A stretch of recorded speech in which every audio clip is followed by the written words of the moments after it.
નમસ્કાર વિદ્યાર્થી મિત્રો, સ્વાગત છે આપનું ગુજરાતી પાઠશાલામાં. આજે આપણે જોઈએ ધોરણ 6 પલાશ. હવે આ જે પલાશ છે એ તમારા 2024 અને 2025 ના વર્ષ માટે નવું પલાશની બુક આવી છે. ગયા વર્ષે પણ છે ગુજરાતી જે પલાશ છે એ બદલાયેલું હતું. આ વર્ષે પણ એમાં ઘણા સુધારા કરી અને આખું નવું પાઠ્યપુસ્તક બહાર પાડવામાં આવ્યું છે.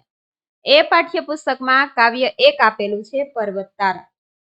એની આજે આપણે સંપૂર્ણ સમજૂતી મેળવવાના છીએ. વિદ્યાર્થી મિત્રો, તમે આ ચેનલ પર નવા હોય તો ચેનલને સબસ્ક્રાઇબ કરી બાજુમાં રહેલો બેલ આઇકોન દબાવો, જેનાથી આવનાર તમામ નવા પાઠ્યપુસ્તકના જે કાંઈ પાઠ કાવ્ય છે એની સંપૂર્ણ સમજૂતી તેમજ સ્વાધ્યાયની સમજૂતી પણ મળતી રહેશે. જોઈએ આપણે પર્વત તારાની સમજૂતી. સૌપ્રથમ આપણને આપેલો છે કવિ પરિચય. કવિ પરિચય એટલે કે આ કાવ્ય છે એ સુરેશ દલાલે લખેલું છે. એના પરિચયમાં આપેલું છે સુરેશ દલાલનો જન્મ થાણા મુંબઈમાં થયો હતો.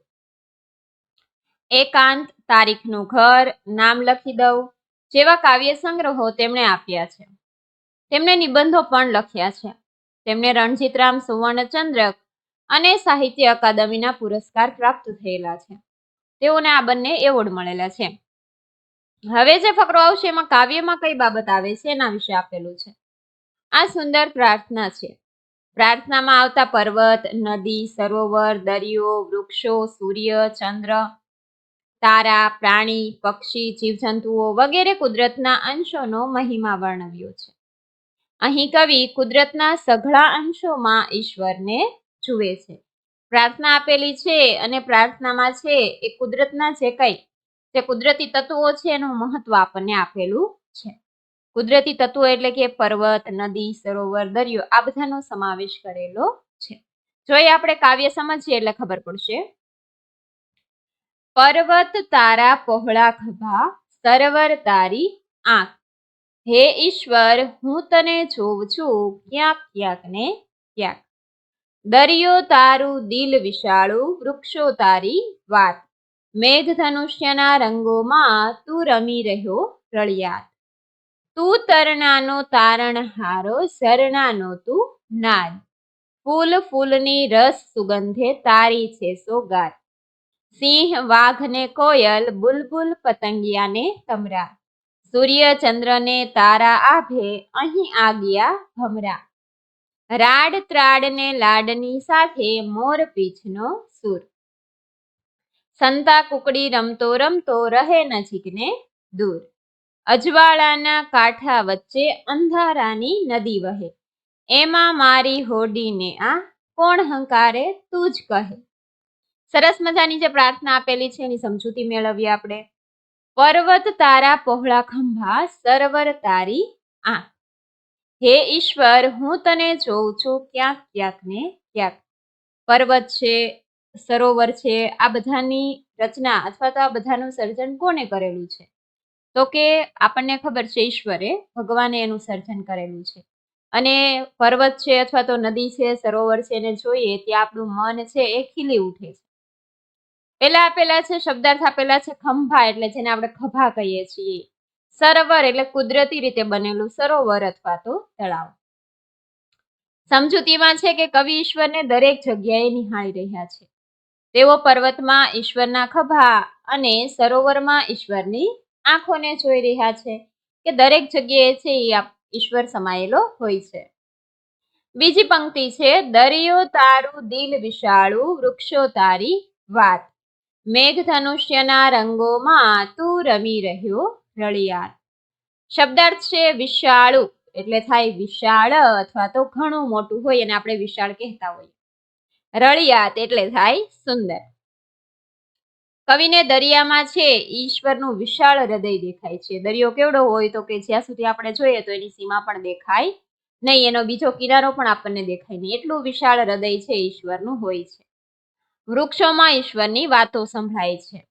મેઘધનુષ્યના રંગોમાં ઈશ્વરની સુંદરતા દેખાય છે. વરસાદના સમયે છે આપણે મેઘધનુષ્ય દરેક વિદ્યાર્થીએ જોયું હશે. મેઘધનુષ્ય જોવાની કેટલી મજા આવે. તેના રંગો પણ છે એ કેટલા સરસ રીતે ગોઠવાયેલા હોય છે. તો એમાં છે ઈશ્વરની સુંદરતા આપણને દેખાય છે. આગળ જોઈએ આપણે તું તરણાનો તારણહારો, ઝરણાનો તું નાદ, ફૂલ ફૂલની રંગ સુગંધે તારી છે સોગાદ. શબ્દાર્થ જોઈ લઈએ. તરણું એટલે તણખલું, નાદ એટલે સામાન્ય રીતે મધુર લાગતો મોટો અવાજ, સોગાદ એટલે ભેટ. તું તરણાનો તારણહારો એટલે ઈશ્વરને કહે છે કે તું તરણાનો તારણહાર છે, એટલે કે તું સામાન્યમાં સામાન્યને તારી જાણે છે. તારી જાણે છે એટલે કે તું દરેક વ્યક્તિમાં, આપણે એમ કહીએ છીએ ને કે દરેકના ભગવાન હોય. ગરીબ વ્યક્તિ હોય તો એના પણ ભગવાન હોય, અને ધનવાન વ્યક્તિ હોય તો એના પણ ભગવાન હોય. દરેકનું ધ્યાન કોણ રાખે છે? તો કે ભગવાન અથવા તો ઈશ્વર. એટલે કે સામાન્યમાં સામાન્યને પણ તારી જાણે છે, કે એનું પણ ધ્યાન તું રાખે છો. તું ઝરણાનો સુમધુર અવાજ છે. નાદ એટલે અવાજ થાય. ઝરણાનો, ઝરણું ખળખળ વહેતું હોય તો એનો સુંદર અવાજ છે એ કોણ છે? તો કે ભગવાન. દરેક ફૂલે શોભતી રંગ સુગંધ તારી જ સૌને ભેટ છે. દરેક ફૂલોમાં જે અલગ અલગ સુગંધ આપેલી છે એ ભગવાનની જ આપણને ભેટ છે.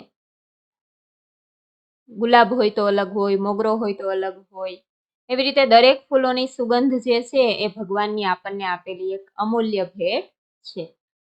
આગળ જોઈએ. સિંહ, વાઘ ને કોયલ, બુલબુલ, પતંગિયા ને તમરા, સૂર્ય ચંદ્ર ને તારા આભે, અહીં આગિયા ભમરા. શબ્દાર્થમાં એક જ આપેલું છે આગિયા, બાકી બધા તમને ખબર હશે, પરંતુ આગિયા એ શું છે? તો કે રાત્રિના અંધકારમાં ટમટમતું જીવડું, એટલે કે રાત્રિના અંધકારમાં એ ઉડતું હોય તો એ પ્રકાશિત હોય.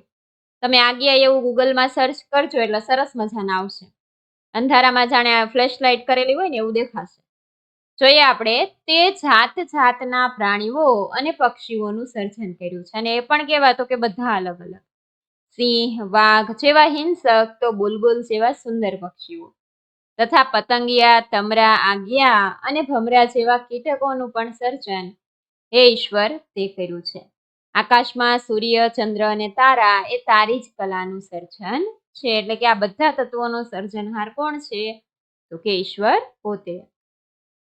આગળ. રાડ ત્રાડ ને લાડની સાથે મોર પીછનો સૂર, સંતા કુકડી રમતો રમતો રહે નજીક ને દૂર.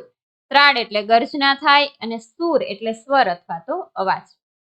હે ઈશ્વર, તારી રાડ ત્રાડ અને લાડની સાથે સુંદર સંગીત અમને મળતું રહે છે. તું ક્યારેક છે એ સાવ નજીક હોય તેમ લાગે છે, તો ક્યારેક એકદમ દૂર ભાસે છે. આપણે જ્યારે સુખમાં હોય અથવા તો આપણી સાથે કંઈક સારું થાય ત્યારે આપણે શું કહીએ છીએ? તો કે ભગવાન કરે એ સાચું. ત્યારે આપણને એવું લાગે છે ને કે આપણી સાથે ભગવાન છે. જ્યારે દુઃખ આવી પડે ત્યારે આપણને એવું થાય છે કે ભગવાન છે એ આપણામાં કઈ ધ્યાન જ નથી આપતા, પરંતુ ત્યારે એ બીજાને સુખ આપવા કદાચ જતા છે. એટલે ઈશ્વર, તારી રાડ ત્રાડ અને લાડની સાથે સુંદર સંગીત અમને મળતું રહે છે. તું ક્યારેક સાવ નજીક હોય એવું લાગે, તો ક્યારેક છે એકદમ દૂર લાગે છે. અજવાળાના કાંઠા વચ્ચે અંધારાની નદી વહે, એમાં અમારી હોડીને આ કોણ હંકારે તું જ કહે. હંકારે એટલે ચલાવે અથવા તો હાંકે. કે આપણું જીવન છે એક હોડી જેવું છે. આસપાસ અજવાળાના કાંઠા રૂપી સુખ છે. અજવાળું મળે ત્યારે સુખ લાગે, તો અંધારા રૂપી દુઃખની નદી પણ છે. મને એ સમજાતું નથી કે તો પણ મારા જીવનને કોણ ચલાવી રહ્યું છે? તું જ કહે. કે ક્યારેક સુખ આવે, ક્યારેક દુઃખ આવે, તો પણ છે આપણું જીવન કોણ ચલાવે છે? એવું ભગવાનને પૂછવાનું છે. આપણને ખબર જ છે કોણ ચલાવે છે? તો કે ઉપર બેઠેલો ઈશ્વર. વિદ્યાર્થી મિત્રો, અહીંયા સરસ મજાની પ્રાર્થનાની સમજૂતી પૂર્ણ થાય છે. જો તમને વિડીયો પસંદ આવ્યો હોય તો વિડીયોને લાઈક કરજો, અને અમારી ચેનલ સબસ્ક્રાઇબ કરવાનું ભૂલતા નહીં. વિડીયો જોવા બદલ આભાર.